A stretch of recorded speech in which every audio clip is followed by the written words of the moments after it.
السلام عليكم ورحمة الله وبركاته. الحمد لله نحمده ونستعينه ونستغفره ونعوذ بالله من شرور أنفسنا ومن سيئات أعمالنا. من يهده الله فلا مضل له ومن يضلل فلا هادي له. وأشهد أن لا إله إلا الله وأشهد أن محمدا عبده ورسوله أرسله بالهدى ودين الحق ليظهره على الدين كله ولو كره المشركون. اللهم صل على محمد وعلى آل محمد كما صليت على إبراهيم وعلى آل إبراهيم. اللهم بارك على محمد وعلى آل محمد كما باركت على إبراهيم وعلى آل إبراهيم إنك حميد مجيد. أما بعد، أعوذ بالله من الشيطان الرجيم. بسم الله الرحمن الرحيم. يا أيها الذين آمنوا اتقوا الله حق تقاته ولا تموتن إلا وأنتم مسلمون. بسم الله الرحمن الرحيم. هو الذي جعل لكم الأرض ذلولا فامشوا في مناكبها وكلوا من رزقه وإليه النشور. സ്നേഹം നിറഞ്ഞ സത്യവിശ്വാസികളെ, സത്യവിശ്വാസിനികളെ, ലോകത്തിൻ്റെ രക്ഷിതാവായ, പ്രപഞ്ചത്തിൻ്റെ സൃഷ്ടാവായ അല്ലാഹു സുബ്ഹാനഹു വ തആലയുടെ നിയമങ്ങൾ ജീവിതത്തിൽ അനുസരിക്കുകയും അനുധാവനം ചെയ്യുകയും ചെയ്യണമെന്ന് ഓരോരുത്തരെയും ഉണർത്തുകയാണ്, ഉത്ബോധിപ്പിക്കുകയാണ്. പ്രപഞ്ചസൃഷ്ടാവായ അല്ലാഹു മനുഷ്യർക്ക് ചെയ്തു കൊടുത്ത ഏറ്റവും വലിയ അനുഗ്രഹമാണ് ഭൂമിയെ അവർക്ക് സുസ്ഥിരവാസത്തിനായി സൗകര്യപ്പെടുത്തി കൊടുത്തു എന്നുള്ളത്. അതുപോലെ വായു, വെള്ളം, വെളിച്ചം എന്നിവ ഭൂമിയിൽ സംവിധാനിക്കുകയും സസ്യലതാദികൾ അള്ളാഹു ഇവിടെ മുളപ്പിച്ചു കൊടുക്കുകയും ചെയ്തു. ഭൂമിയുടെ സൃഷ്ടിപ്പിനെക്കുറിച്ചും അതിൽ ഭക്ഷ്യവസ്തുക്കൾ സംവിധാനിച്ചതിനെക്കുറിച്ചുമൊക്കെ ഖുർആൻ 41-ാം അധ്യായം സൂറത്ത് ഫുസ്സിലത്തിലെ 10-ാമത്തെ വചനത്തിൽ പറയുന്നുണ്ട്. وجعل فيها رواسي من فوقها وبارك فيها وقدر فيها أقواتها. ആ ഭൂമിയിൽ അള്ളാഹു മലകൾ ഉറപ്പിച്ചു നിർത്തുകയും ഭൂമിയിൽ അള്ളാഹു അനുഗ്രഹം നൽകുകയും ഭൂമിയിലെ കാര്യങ്ങൾ അള്ളാഹു കണക്കാക്കുകയും വ്യവസ്ഥപ്പെടുത്തുകയും അതിലെ ഭക്ഷ്യവസ്തുക്കൾ അള്ളാഹു സംവിധാനിക്കുകയും ചെയ്തു. ഫി അർബഅത്തി അയ്യാം, 4 ദിവസങ്ങൾക്കുള്ളിലായിട്ട് 2 ദിവസങ്ങളിൽ ഭൂമിയെ സൃഷ്ടിക്കുകയും 2 ദിവസങ്ങളിൽ അള്ളാഹു ഈ സംവിധാനങ്ങളെല്ലാം ഏർപ്പെടുത്തുകയും ചെയ്തു എന്നാണ്. അപ്പോൾ ഭൂമിയിൽ മനുഷ്യരെന്ന് മാത്രമല്ല, ഭൂമിയിലെ സർവ്വ ജീവജാലങ്ങൾക്കുമുള്ള ആഹാരങ്ങൾ അള്ളാഹു സംവിധാനിച്ചിട്ടുണ്ട്. ഭൂമിയിൽ അള്ളാഹു അനുഗ്രഹം ചെയ്തിട്ടുണ്ട്. ആ അള്ളാഹു നിക്ഷേപിച്ച അനുഗ്രഹങ്ങളും ഭക്ഷ്യവസ്തുക്കളുമൊക്കെ നമ്മൾ ഉപയോഗപ്പെടുത്തി അത് പ്രയോജനപ്പെടുത്തണമെന്നാണ് ഇതുകൊണ്ട് ഉദ്ദേശിക്കുന്നത്. അത് പ്രയോജനപ്പെടുത്തൽ എങ്ങനെയാണ്? അത് ഭൂമിയിൽ കൃഷി ഇറക്കുക, മണ്ണിൽ അധ്വാനിക്കുക, അതിലൂടെയാണ് ആ നിക്ഷേപങ്ങൾ നമുക്ക് കൈവശപ്പെടുത്തുവാൻ സാധിക്കുക. ഇന്നത്തെ കാലത്ത് കാർഷിക മേഖലയോടുള്ള ആഭിമുഖ്യം കുറഞ്ഞു വരുന്ന കാലഘട്ടമാണ്. എല്ലാം കടയിൽ പോയി വാങ്ങാൻ കിട്ടും, പിന്നെ എന്തിനാണ് ഞങ്ങൾ അധ്വാനിക്കുന്നത് എന്നാണ് യുവതലമുറ നമ്മോട് ചോദിക്കുന്നത്. കൈക്കോട്ടും തൂമ്പയും കാണാത്ത, കയ്യിൽ അധ്വാനത്തിൻ്റെ തഴമ്പില്ലാത്തൊരു തലമുറയാണ് വളർന്നു വരുന്നത്. അയൽ സംസ്ഥാനങ്ങളിൽ നിന്നും വരുന്ന കാർഷിക വിഭവങ്ങൾക്ക് വേണ്ടി കാത്തിരിക്കുകയാണ് നാം. അവിടെ എന്തെങ്കിലും ഒരു കാലവിപത്ത് സംഭവിച്ച് കൃഷി നടന്നിട്ടില്ലെങ്കിൽ നമ്മൾ ആ കാർഷിക വിഭവങ്ങൾക്ക് വേണ്ടി പ്രയാസപ്പെടുകയാണ്. അതുപോലെ തന്നെ കൃഷിഭൂമി ഇന്ന് കുറഞ്ഞു വരികയാണ്. ഉള്ള സ്ഥലങ്ങളിലെല്ലാം മണ്ണിട്ട് നിരത്തി കോൺക്രീറ്റ് സൗധങ്ങളാക്കി മാറ്റിയിട്ടുണ്ട് നമ്മൾ. കൃഷി ലാഭകരമല്ലാമെന്ന് പറഞ്ഞുകൊണ്ട് കർഷകർ പിന്മാറുകയാണ്. കർഷകർ കടങ്ങൾ വന്ന് ആത്മഹത്യ ചെയ്യുന്നൊരു കാലഘട്ടമാണ്. പണ്ട് കാലത്ത് നമ്മുടെ പൂർവികന്മാരൊക്കെ മഴക്കാലമാകുമ്പോൾ നെൽകൃഷിക്കായി വയലുകൾ ശരിപ്പെടുത്തുകയും കന്നുകാലികളെയുമായി അതിനു വേണ്ടി തയ്യാറെടുക്കുകയൊക്കെ ചെയ്യുന്നത് നമുക്ക് നമ്മുടെ ചെറുപ്പത്തിലുള്ള അനുഭവമാണ്. ഇന്ന് അതെല്ലാം അന്യം നിന്ന് പോയ കാഴ്ചകളാണ്. ഇത് കാണാൻ അപൂർവമായിട്ടാണ് നമ്മൾ കാണുന്നത്. ഈ സന്ദർഭത്തിൽ ഇസ്ലാമിലെ കാർഷിക പാഠങ്ങളും കാർഷിക രംഗത്തെ ഇസ്ലാമിക നിർദ്ദേശങ്ങളും എന്തൊക്കെയാണ് എന്ന് അറിഞ്ഞിരിക്കുന്നത് സാന്ദർഭികമായിരിക്കുമെന്ന് തോന്നുകയാണ്. കാർഷിക വൃത്തി എന്നുള്ളത് ലോകത്തിലെ ഏറ്റവും പുരാതനവും വിശിഷ്ടവുമായ ഒരു സംസ്കാരമാണ്, ഒരു ജോലിയാണ്. ഒരു രാജ്യം പുരോഗതി പ്രാപിച്ചു എന്ന് നമുക്ക് പറയുവാൻ കഴിയുക ആ രാജ്യം കാർഷികമായി സ്വയം പര്യാപ്തത നേടുമ്പോഴാണ്. അവർക്ക് ആവശ്യമുള്ള ആഹാരങ്ങൾ ആ നാട്ടിൽ തന്നെ ഉൽപ്പാദിപ്പിക്കുകയും പുറത്തുനിന്ന് ഇറക്കുമതി ചെയ്യാതിരിക്കുകയും ചെയ്യുന്നൊരവസരത്തിലാണ് ആ രാജ്യം യഥാർത്ഥത്തിൽ പുരോഗതി പ്രാപിക്കുന്നത്. ഭക്ഷ്യരംഗത്ത് മറ്റുള്ളവരെ ആശ്രയിക്കാതെ സ്വന്തം കാലിൽ നിൽക്കാൻ കഴിയുമ്പോഴാണ് ആ പുരോഗതി അന്വർത്ഥമാകുക. കൃഷിയുടെ പ്രാധാന്യം പ്രകൃതിമതമായ ഇസ്ലാം മനസ്സിലാക്കുന്നുണ്ട്. വിശുദ്ധ ഖുർആനും തിരുസുന്നത്തും പരിശോധിച്ചാൽ കൃഷിക്ക് പ്രോത്സാഹനം നൽകുന്ന, അതിനെക്കുറിച്ച് ചിന്തിക്കുവാൻ പ്രേരിപ്പിക്കുന്ന ഒട്ടനവധി ആയത്തുകളും ഹദീസുകളും നമുക്ക് കാണുവാൻ സാധിക്കും എന്നുള്ളതാണ്. പരിശുദ്ധ ഖുർആനിലെ 60-ാം അധ്യായം സൂറത്ത് മുൽക്കിലെ 15-ാമത്തെ ആയത്തിൽ അല്ലാഹ് പറയുന്നുണ്ട്, ഹുവല്ലദീ ജഅല ലക്കുമുൽ അർള ദലൂലൻ ഫംശൂ ഫീ മനാകിബിഹാ വകുലൂ മിർ റിസ്ഖിഹി വഇലൈഹിൻ നുശൂർ. അല്ലാഹു ആകുന്നു ഭൂമിയെ നിങ്ങൾക്ക് നാം വിധേയമാക്കി തന്നിട്ടുള്ളത്. നിങ്ങൾക്ക് യഥേഷ്ടം സഞ്ചരിക്കുവാനും യഥേഷ്ടം ഉപയോഗിക്കുവാനും ഭൂമിയെ ഇതാ നാം ഒരുക്കി തന്നിരിക്കുന്നു, സംവിധാനിച്ചിരിക്കുന്നു. അതുകൊണ്ട് ഫംശൂ ഫീ മനാകിബിഹാ, ഭൂമിയുടെ ഉപരിതലത്തിലൂടെ നിങ്ങൾക്ക് അല്ലാഹു നിശ്ചയിച്ച റിസ്ഖ് തേടിയും കൊണ്ട് നിങ്ങൾ സഞ്ചരിക്കണം. വകുലൂ മിർ റിസ്ഖിഹി, അത് കണ്ടെത്തി അധ്വാനിച്ച് തേടിപ്പിടിച്ച് ആ റിസ്ഖിൽ നിന്ന്, ഹലാലായ സമ്പാദ്യത്തിൽ നിന്ന് നിങ്ങൾ ഭക്ഷിക്കണം. അപ്പോഴൊക്കെ നിങ്ങൾക്ക് ഓർമ്മ വേണം, വൈലൈഹിൻ നുശൂർ, അള്ളാഹുവിലേക്ക് മടങ്ങിപ്പോവേണ്ടതാണ്. അള്ളാഹുവിന് മുമ്പിൽ ഈ പ്രവർത്തനങ്ങളെല്ലാം തന്നെ ബോധിപ്പിക്കേണ്ടതാണ്. ചിന്തയോടുകൂടി ബോധ്യത്തോടുകൂടി ഹലാലായ മാർഗത്തിലൂടെ നിങ്ങൾ സമ്പാദിക്കണം എന്നാണ്. സൂറത്ത് യാസീനിലെ 34-ാമത്തെ വചനത്തിൽ നമുക്ക് കാണാം, വജഅൽനാ ഫിഹാ ജന്നാതിൻ മിൻ നഖീലിൻ വഅനാബിൻ വഫജ്ജർനാ ഫീഹാ മിനൽ ഉയൂൻ. അല്ലാഹു ആകുന്നു ഈ ഭൂമിയിൽ വ്യത്യസ്തമായ തോട്ടങ്ങൾ, ഈത്തപ്പനയുടെയും മുന്തിരിയുടെയും തോട്ടങ്ങൾ സംവിധാനിച്ചു തന്നത് അല്ലാഹുവാണ്. അതുപോലെ തന്നെ വഫജ്ജർനാ ഫീഹാ മിനൽ ഉയൂൻ, ഭൂമിയിൽ അല്ലാഹു ഉറവകൾ ഒഴുക്കിത്തന്നു, പുഴകൾ ഒഴുക്കിത്തന്നു. നിങ്ങൾക്ക് കൃഷിക്കാവശ്യമായ വെള്ളം അല്ലാഹു സംവിധാനിച്ചു തന്നു. അതെല്ലാം തന്നെ അല്ലാഹുവാണ് നിങ്ങൾക്ക് സൗകര്യപ്പെടുത്തി തന്നത്. എന്തിനാണ് അത് സൗകര്യപ്പെടുത്തി തന്നത്? ഭൂമിയിൽ ഈ തോട്ടങ്ങളും അരുവികളൊക്കെ തന്നത് ലിയകുലൂ മിൻ സമരിഹി വമാ അമിലതു ഐദിഹിം അഫലാ യശ്കുറൂൻ.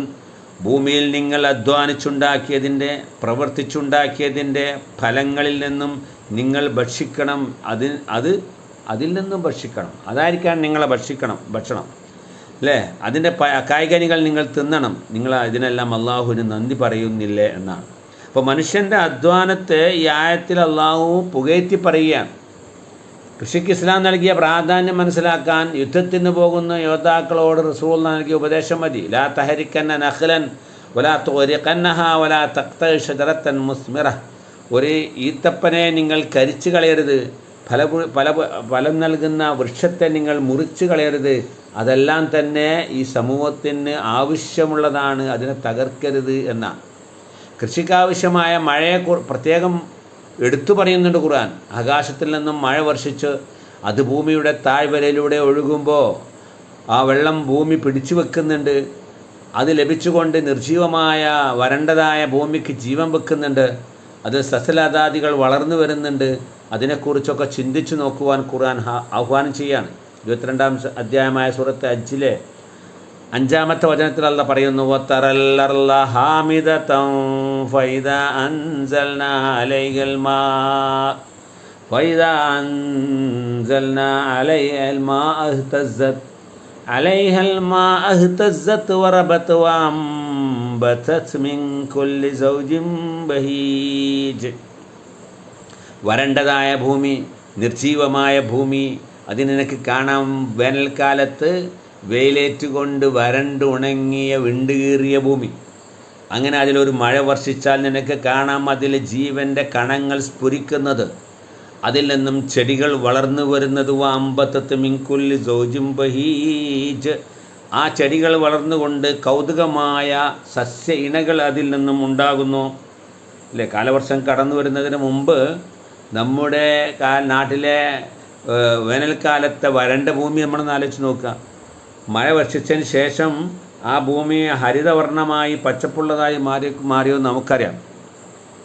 അപ്പോൾ മഴ ലഭിച്ചാൽ എല്ലാതരം വൃക്ഷങ്ങളും ഭൂമിയിൽ നിന്നും മുളച്ചു വരുന്നു. സൂറത്ത് അന്നാമിൽ അല്ലാഹ് അത് പറയുന്നുണ്ട്. വഹുവല്ലദീ അൻസല മിനസ് സമാഇ മാഅ ഫഅഖ്റജ്നാ ബിഹി നബാത കുല്ലി ഷൈ. അല്ലാഹു ആകുന്നു ആകാശലോകത്ത് നിന്ന് മഴ വർഷിപ്പിച്ചു തന്നത്. ഫഅംബത്നാ ബിഹി നബാത കുല്ലി ഷൈഇൻ.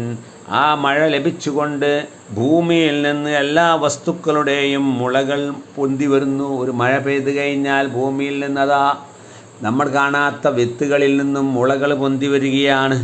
ഫഅഖ്റജ്നാ മിന്നു, എന്നിട്ട് അതിൽ നിന്നും നാം ഫഅഖ്റജ്നാ മിന്നു നുഖ്രിജു മിന്നു ഹബ്ബൻ മുതറാക്കിബ ഫഅഖ്റജ്നാ മിന്നു ഖൽറൻ, എന്നിട്ട് അതിൽ നിന്നും പച്ചച്ചെടികൾ നാം വളർത്തിക്കൊണ്ടുവരുന്നു. നുഖ്രിജു മിന്നു ഹബ്ബൻ മുതറാക്കിബ, ആ ചെടികളിൽ നിന്നും തിങ്ങി നിൽക്കുന്ന ധാന്യങ്ങൾ പുറത്തു വരുന്നു. ഒരു ധാന്യമണി നട്ടാൽ ഒരു നെൽവിത്തിൽ നിന്നും മുളച്ചു വരുന്ന ചെടിയിൽ എത്രയെത്ര നെൽമണികളാണ് ഉണ്ടാകുന്നത്. വമിനൻ നഖ്ലി മിൻ തല്ലിയ ഖിൻവാനുൻ ദാനിയ, ഈത്തപ്പനയുടെ കൂമ്പാളകളിൽ നിന്ന് തൂങ്ങി നിൽക്കുന്ന കുലകൾ പുറത്തു വരുന്നു. അതിൽ നിന്നും ഈത്തപ്പന കുലച്ചു നിൽക്കുന്നു, അതിൽ നിന്നും കായ്കനികൾ ഉണ്ടാകുന്നു.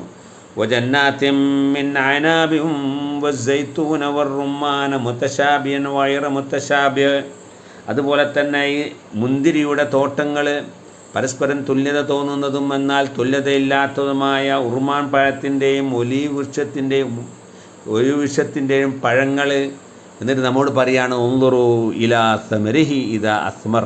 അതിങ്ങനെ കായ്ച്ചു നിൽക്കുമ്പോൾ, അതിങ്ങനെ മൂപ്പത്തി നിൽക്കുമ്പോൾ അതിൻ്റെ ഭംഗി എത്രയാണ്. ഒരു ഈത്തപ്പനയുടെ തോട്ടത്തിൽ ഈത്തപ്പനകൾ കുലച്ചു നിൽക്കുമ്പോൾ വരുന്ന കാഴ്ചകൾ അല്ലേ, അല്ലെങ്കിൽ ഒരു മാവും തോട്ടത്തിൽ മാങ്ങ ഉണ്ടായി നിൽക്കുന്ന കാഴ്ചകൾ, അത് എത്ര മനോഹരമാണ്. ഇന്ന ഫീ ദാലികും ലആയാത്തിൻ ലിഖൗമിൻ യുഅ്മിനൂൻ, വിശ്വസിക്കുന്ന ആളുകൾക്ക് അതിൽ ദൃഷ്ടാന്തമുണ്ട് എന്ന് 6-ാം അധ്യായം അന്നാമിലെ 99-ാമത്തെ വചനത്തിൽ അല്ലാഹ് പറയാം. സൂറത്ത് യാസീനിലും അല്ലാഹു അത് പറയുന്നുണ്ട്. വആയത്തുൽ ലഹുമുൽ അർളുൽ മൈത, അവർക്കുള്ള വലിയ ദൃഷ്ടാന്തമാണ് നിർജീവമായ ഭൂമി, വരണ്ടുണങ്ങിയതായ ഭൂമി, ഒരു പച്ചപ്പ് പോലും കാണാൻ സാധിക്കാത്ത അങ്ങനെയുള്ള ഭൂമി. അതിൽ മഴ വർഷിച്ചപ്പോൾ അഹ്യൈനാഹ, അതിനെ നാം ജീവനുള്ളതാക്കി. വഅഖ്റജ്നാ മിന്നാ ഹബ്ബ, അതിൽ നിന്ന് ധാന്യങ്ങളും മറ്റും നാം മുളപ്പിച്ചു. ഫമിന്നു യഅ്കുലൂൻ, അതിൽ നിന്നാണ് അവർ ഭക്ഷിക്കുന്നത് എന്നാണ്. മാത്രവുമല്ല, നിർജീവമായ ഭൂമി സജീവമാകുന്നതിനെ അള്ളാഹു പുനർജന്മത്തിന് തെളിവായി ഉദ്ധരിക്കുന്നുണ്ട്. ഇതുപോലെ തന്നെയാണ് നിർജീവമായി മണ്ണടിഞ്ഞു പോയ മനുഷ്യൻ ഭൂമിയിൽ നിന്ന് ഒരു ദിവസം ഉയർത്തെഴുന്നേൽക്കും. ഈ വരണ്ട ഭൂമിയിൽ വിത്തുകൾ എവിടെയായിരുന്നു നമുക്കറിയില്ല. മഴ വർഷിച്ചപ്പോഴാണ് അത് മുളച്ചു വന്നത്. ഇതേമാതിരി ഈ ഭൂമിയിൽ വിലയം പ്രാപിച്ച എല്ലാ ജീവനുകളും ഒരു നാൾ ഉയർത്തെഴുന്നേറ്റ് വരും എന്ന് സൂറത്ത് അറാഫിലെ 57-ാം വചനത്തിൽ പറയുന്നുണ്ട്. വഹുവല്ലദീ യുർസിലുർ റിയാഹ ബുശ്റൻ ബൈന യദൈ റഹ്മതി, അള്ളാഹുവിൻ്റെ കാരുണ്യമായ മഴയ്ക്ക് മുമ്പ് കാറ്റുകളെ അയക്കുന്നത് അള്ളാഹുവാണ്. കാറ്റുകളാണ് കാർമേഘങ്ങളെ വഹിച്ചു കൊണ്ടുവരുന്നത്. ഹത്തായിദാ അഖല്ലത്ത് സഹാബൻ സിഖാല, വലിയ ഭാരമുള്ളതായ കാർമേഘങ്ങളെ ആ കാറ്റുകൾ വഹിച്ചു കൊണ്ടുവരുന്നു. എന്നിട്ട് സുഖ്നാഹു ലിബലദിൻ മയ്യിത്തിൻ, അല്ലാഹു ഉദ്ദേശിച്ച നിർജീവമായ ഒരു ഭൂമിയിൽ ആ മഴ വർഷിക്കുന്നു. ഫഅൻസൽനാ ബിൽ മാ, അതിൽ നിന്നും ആ കാർമേഘത്തിൽ നിന്നും വെള്ളം അല്ലാഹു ചൊരിയുന്നു. ഫഅഖ്റജ്നാ ബിഹി മിൻ കുല്ലി സമറാത്ത്, അതുമൂലം എല്ലാ ഫലങ്ങളും നാം ഉൽപ്പാദിപ്പിക്കുന്നു. എന്നിട്ട് പറയുന്നു കദാലിക നുഖ്രിജുൽ മൗതാ, ഇപ്രകാരമാണ് മരണപ്പെട്ടു പോയവരെ നാം ജീവിപ്പിക്കുന്നത്. ലഅല്ലക്കും തദക്കറൂൻ, നിങ്ങൾ ചിന്തിക്കുവാൻ വേണ്ടിയാണ് ഈ ഉദാഹരണങ്ങൾ പറഞ്ഞു തരുന്നത്. ഒരു നാൾ നിങ്ങളുടെ നശിച്ചു പോയ ശരീരത്തിൻ്റെ കോശങ്ങളിൽ ഒന്നിൽ നിന്ന്, ക്ലോണുകളിൽ ഒന്നിൽ നിന്ന് അള്ളാഹു നിങ്ങളെ പുനർജനിപ്പിക്കുമെന്നാണ്. ചുരുക്കത്തിൽ അള്ളാഹു സൗജന്യമായി നൽകുന്ന ജലം ഉപയോഗിച്ച് മനുഷ്യൻ ഭൂമിയിൽ അധ്വാനിച്ച് അവൻ്റെ ഉപജീവനം കണ്ടെത്തണമെന്നാണ് ഇസ്ലാം നിർദ്ദേശിക്കുന്നത്. ഈ ഭൂമിയിലുള്ള എല്ലാ ജീവജാലങ്ങൾക്കും ഉപജീവനം നൽകുമെന്നുള്ളത് അള്ളാഹുവിൻ്റെ ഒരു വാഗ്ദാനമാണ്. വമാ മിൻ ദാബത്തിൻ ഫിൽ അർള് ഇല്ലാ അലല്ലാഹി റിസ്ഖുഹാ, ഭൂമിയിൽ ഒരു ജീവിയുമില്ല, അതിന് റിസ്ക് നൽകുക എന്നുള്ളത് അള്ളാഹുവിൻ്റെ ബാധ്യതയാണ്. പക്ഷേ ആ ഉപജീവനം ലഭിക്കുവാൻ വേണ്ടി ഓരോ ജീവികളും അധ്വാനിക്കണം, പരിശ്രമിക്കണം. മനുഷ്യനായാലും മൃഗങ്ങളായാലും പക്ഷികളായാലും എന്തായാലും.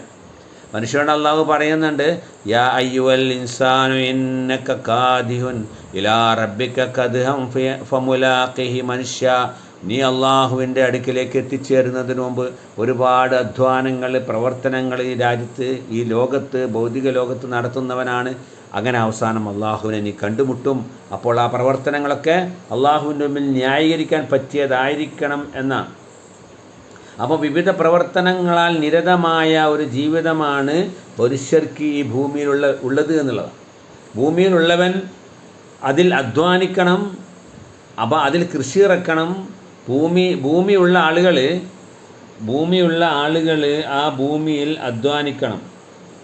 അതുമാതിരി തന്നെ അതിൽ കൃഷി ഇറക്കണം. അത് തരിശായി ഇടാൻ പാടില്ല. കൃഷി ഇറക്കാതെ തരിശായി ഇടരുത് എന്നാണ് ഇമാം ബുഖാരി റിപ്പോർട്ട് ചെയ്ത ഹദീസിൽ കാണാം, മൻ കാനത് ലഹു അർളുൻ ഫല്യസ്റഹ, ആർക്കെങ്കിലും ഭൂമിയുണ്ടെങ്കിൽ ആ ഭൂമിയിൽ അവൻ കൃഷി ഇറക്കണം.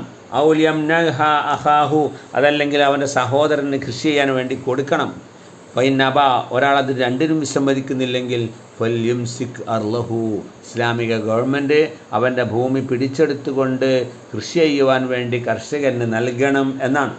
ഇത്രയും കർശന നിർദ്ദേശങ്ങളാണ് ഈ വിഷയത്തിൽ ഇസ്ലാം നൽകിയിട്ടുള്ളത്.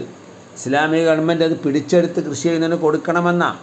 മാത്രവുമല്ല, ഉടമസ്ഥനില്ലാത്ത പുറമ്പോക്കിനും മറ്റും തരിശായി കിടക്കുന്ന ഭൂമി ഒരാൾ ഏറ്റെടുത്ത് കൃഷി നടത്തി അത് കൃഷിയോഗ്യമാക്കി അത് ജീവനുള്ളതാക്കിയാൽ ആ ഭൂമിക്ക് അവനാണ് ഉടമസ്ഥാവകാശം.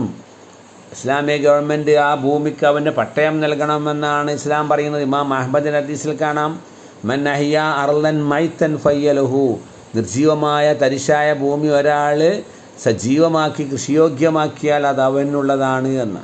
അപ്പോൾ കൃഷിഭൂമി കർഷകനുള്ളതാണ് എന്നുള്ള ആശയം ആദ്യമായി പ്രഖ്യാപിച്ചതും പ്രവർത്തിപഥത്തിൽ കൊണ്ടുവന്നതും അന്ത്യപ്രവാചകൻ മുഹമ്മദ് റസൂൽ കരീം സല്ലല്ലാഹു അലൈഹി വസല്ലമയാണ് എന്നാണ്. 3 രൂപത്തിൽ കൃഷിഭൂമി ഉപയോഗപ്പെടുത്തണമെന്ന് ഇസ്ലാം പറയുന്നുണ്ട്. ഒന്നുകിൽ സ്വയം കൃഷി ഇറക്കുക, അതിന് കഴിയാതെ വന്നാൽ മറ്റൊരാൾക്ക് പ്രതിഫലം വാങ്ങാതെ കൃഷി ചെയ്യാൻ കൊടുക്കുക. കൃഷി ചെയ്യുന്നവർക്ക് അതിൽ ഉടമസ്ഥാവകാശം ഉണ്ടാവില്ല. മൂന്നാമത്തത് നിശ്ചിതമായ തുകയോ കാർഷിക ഉൽപ്പന്നങ്ങളോ ഉടമസ്ഥന് നൽകാമെന്ന വ്യവസ്ഥയിൽ നിശ്ചിത കാലത്തേക്ക് കൃഷി ചെയ്യാൻ പാട്ടത്തിന് കൊടുക്കുക. ഭൂമി പാട്ടത്തിന് കൊടുക്കുന്ന സംവിധാനം ഉണ്ടല്ലോ, അങ്ങനെ കൊടുക്കാം എന്നാണ്. ഖൈബറിൽ യുദ്ധാനന്തരം ലഭിച്ച ഭൂമി റസൂലുള്ളാഹി സ്വല്ലല്ലാഹു അലൈഹി വസല്ലം അപ്രകാരം കൃഷി ചെയ്യുവാൻ വേണ്ടി കൊടുക്കുകയുണ്ടായി. അവിടെയുള്ള ജൂതർക്ക് തന്നെ കൊടുക്കുകയുണ്ടായിരുന്ന കൃഷിയുടെ പകുതി മുസ്ലിങ്ങൾക്ക് നൽകണമെന്നുള്ള വ്യവസ്ഥയിൽ. അപ്പോൾ അങ്ങനെ 3 രൂപത്തിൽ കൃഷിഭൂമി ഉപയോഗപ്പെടുത്തണമെന്നാണ്. ചുരുക്കി പറഞ്ഞാൽ ഭൂമിയിൽ കൃഷി നടത്തപ്പെടണം, ഭൂമി തരിശായി ഇടാൻ പാടില്ല. അതാണ് ഇസ്ലാമിക നിർദ്ദേശം. അതിന് കാരണമെന്നാണ് ചോദിച്ചാൽ, കൃഷി ചെയ്യുക എന്നുള്ളത് ഒരു പൊതു ആവശ്യമാണ്. ഒരു നാടിൻ്റെ, ഒരു സമൂഹത്തിൻ്റെ ഭക്ഷ്യപ്രശ്നങ്ങൾക്കുള്ള പരിഹാരമാണ്. മനുഷ്യർക്ക് മാത്രമല്ല മറ്റ് ജീവജാലങ്ങളുടെയും ഭക്ഷണമാണ് കൃഷി എന്നുള്ളത്. വിവിധ നാടുകളുടെയും ദേശങ്ങളുടെയും കർഷകർ വിയർപ്പൊഴുക്കി അധ്വാനിച്ചത് കൊണ്ടാണ് നമുക്ക് കടകളിൽ ചെന്ന് അത് വാങ്ങാൻ കഴിയുന്നത്. ഒരു കർഷകൻ തൻ്റെ ആവശ്യങ്ങൾക്കായി കൃഷി ചെയ്ത് അതിൽ നിന്ന് പക്ഷികൾ ഭക്ഷിച്ചാലും മറ്റുള്ളവർ മോഷ്ടിച്ചു കൊണ്ടുപോയാലും ഒക്കെ അവന് പ്രതിഫലമുണ്ട് എന്നാണ് റസൂലുള്ളാഹി പഠിപ്പിക്കുന്നത്. മാമിൻ മുസ്ലിമിൻ യഗ്റുസു ഗർസാ ഔ യസ്റഉ സർആ ഫയഅകുലു മിന്നു തൈറുൻ ഔ ഇൻസാനുൻ ഔ ബഹീമത്തുൻ ഇല്ലാ കാന ലഹു ബി സദഖ. ഒരു മുസ്ലിമിന് ഒരു ചെടി നടുന്നു അല്ലെങ്കിൽ കൃഷി നടത്തുന്നു, അതിൽ നിന്ന് പക്ഷികൾ ഭക്ഷിച്ചാലും മനുഷ്യൻ ഭക്ഷിച്ചാലും മൃഗങ്ങൾ ഭക്ഷിച്ചാലും ഒക്കെ അവന് സദഖയാണ് എന്നാണ്.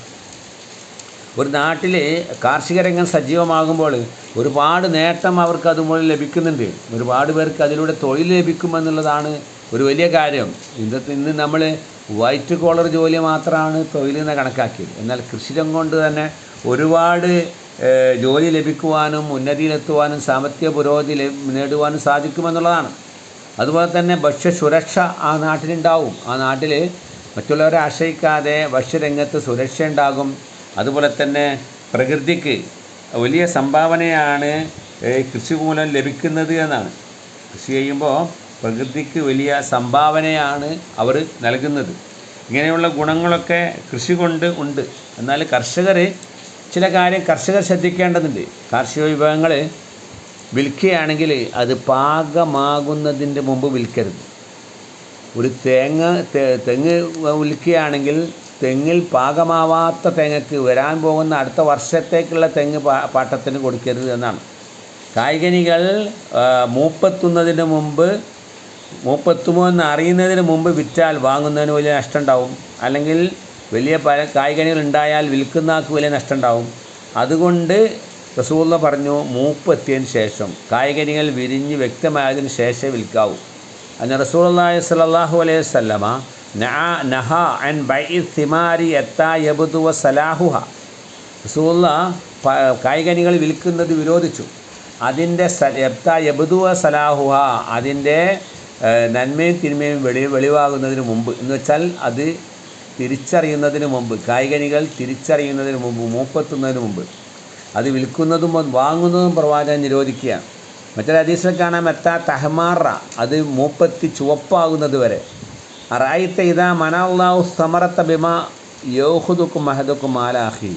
അങ്ങനെ വിറ്റാൽ അതിൻ്റെ ഫലം അല്ലാഹു ചിലപ്പോൾ അത് കായ്കനികൾ ഉണ്ടായിട്ടില്ലെങ്കിൽ വാങ്ങിയ ആളുടെ ധനനഷ്ടം ആരാണ് നികത്തുക എന്നാണ്. അപ്പോൾ അത് ചെയ്യാൻ പാടില്ല. അതുപോലെ നിഷിദ്ധമായ കൃഷികൾ, കഞ്ചാവ് പോലെയുള്ള മയക്കുമരുന്നുകളൊന്നും കൃഷി ചെയ്യരുത്. മനുഷ്യാരോഗ്യത്തിന് ഹാനികരമായ കീടനാശികൾ ഉപയോഗിച്ചുകൊണ്ട് കൃഷി നടത്തരുത്. മനുഷ്യൻ്റെ ആരോഗ്യത്തിന് ഉപദ്രവം ഉണ്ടാക്കരുത്. ഇതൊക്കെ അവർ ശ്രദ്ധിക്കേണ്ടതാണ്. അതുപോലെ കൃഷിക്കുള്ള സക്കാത്ത് കൃത്യമായി കൊടുക്കണം.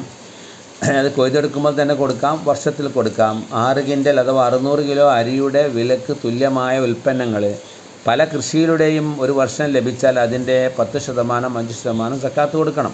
ചിലവ് കൂടിയതാണെങ്കിൽ 5% മതി, ചിലവ് കുറഞ്ഞതാണെങ്കിൽ 10% കൊടുക്കണം. പണമായോ വസ്തുക്കളായോ അത് നൽകണം. സൂറത്ത് അന്നാമിലെ 141-ാം വചനത്തിൽ അല്ലാഹ് പറയുന്നുണ്ട്, വാത്തു ഹഖഹു യൗമ ഹസാദിഹി, അതിന് പാവങ്ങൾക്കുള്ള അവകാശം അത് കൊയ്തെടുക്കുന്ന ദിവസം നിങ്ങൾ നൽകണം എന്നാണ്. അതുപോലെ കൃഷി ഉൽപ്പന്നങ്ങളെ അള്ളാഹു മുളപ്പിക്കുന്നതും ഫലങ്ങളുണ്ടാക്കുന്നതും നമ്മുടെ ചിന്തയ്ക്ക് വിഷയീഭവിക്കേണ്ട, നമുക്ക് ദൃഷ്ടാന്തങ്ങളുള്ള ഒരു പ്രവർത്തനമാണ്. നിങ്ങളത് മനസ്സിലാക്കണം, ചിന്തിക്കണമെന്നാണ്. 80-ാം അധ്യായം അബസയിൽ അള്ളാഹ് പറയുന്നുണ്ട്, ഫൽയൻദുറിൽ ഇൻസാനു ഇലാ ത്വആമിഹി അന്നാ സബബ്നൽ മാഅ സബ്ബാ സുമ്മ ശഖഖ്നൽ അർള ശഖ്ഖാ. നമ്മൾ ഓരോ ആഹാരം കഴിക്കുമ്പോഴും ഓരോ ഭക്ഷണം കഴിക്കുമ്പോഴും ഇത് എങ്ങനെ വന്നു, എങ്ങനെ എൻ്റെ അടുത്തേക്ക് ഈ ആഹാരം വന്നെത്തി.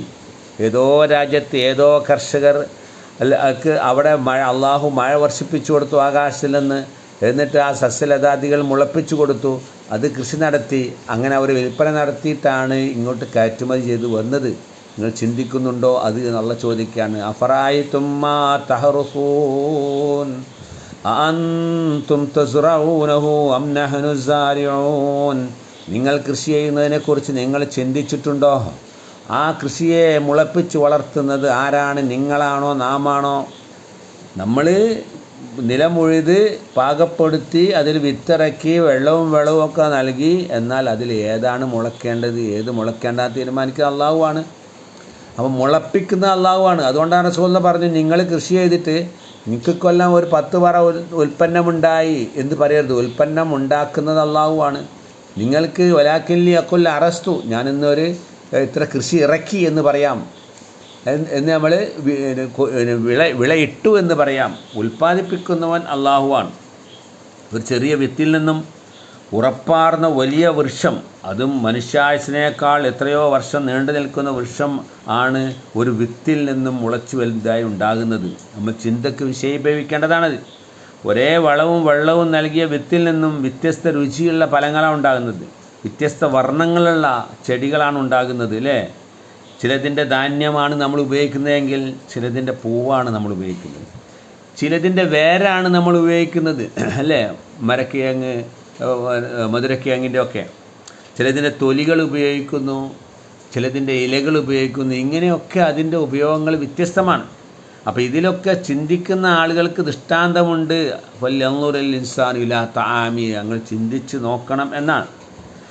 ചുരുക്കി പറഞ്ഞാൽ ലോകാവസാനം വരെ നിലനിൽക്കുന്ന വിധത്തിൽ ഭൂമിയിൽ മനുഷ്യർക്ക് ആവശ്യമായ സസ്യലതാദികൾ മുളപ്പിച്ച അന്നദാതാവായ അള്ളാഹുവിന് ഈ അനുഗ്രഹത്തിൻ്റെ പേരിൽ നമ്മൾ എത്ര ശുക്ർ ചെയ്താലും നന്ദി ചെയ്താലും മതിയാവില്ല. അത് നമ്മൾ ചെയ്യണം. ഇതിൻ്റെ എല്ലാം ഉടമസ്ഥൻ അള്ളാഹുവാണ്. ഇതെല്ലാം അള്ളാഹു പരിശുദ്ധ ഖുർആൻ പരിശോധിക്കുമ്പോൾ ഇതൊക്കെ അള്ളാഹുവിലേക്ക് ചേർത്തിട്ടാണ് അള്ളാഹ് പറഞ്ഞത്.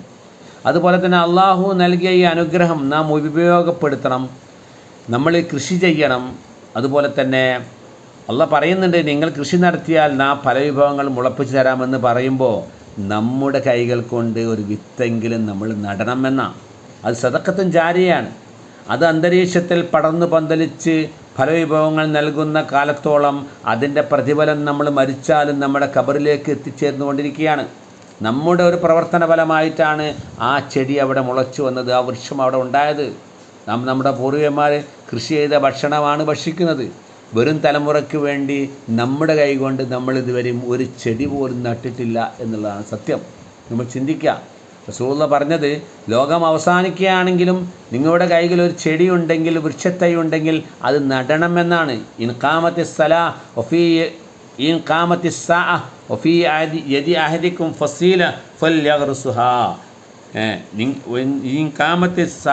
അന്ത്യദിനം നിലവിൽ വന്നാൽ നിങ്ങളുടെ ആരുടെയും കയ്യിൽ ഒരു വൃക്ഷത്തൈ ഉണ്ടെങ്കിൽ അത് നടണം എന്നാണ്. അപ്പോൾ കൃഷിയെ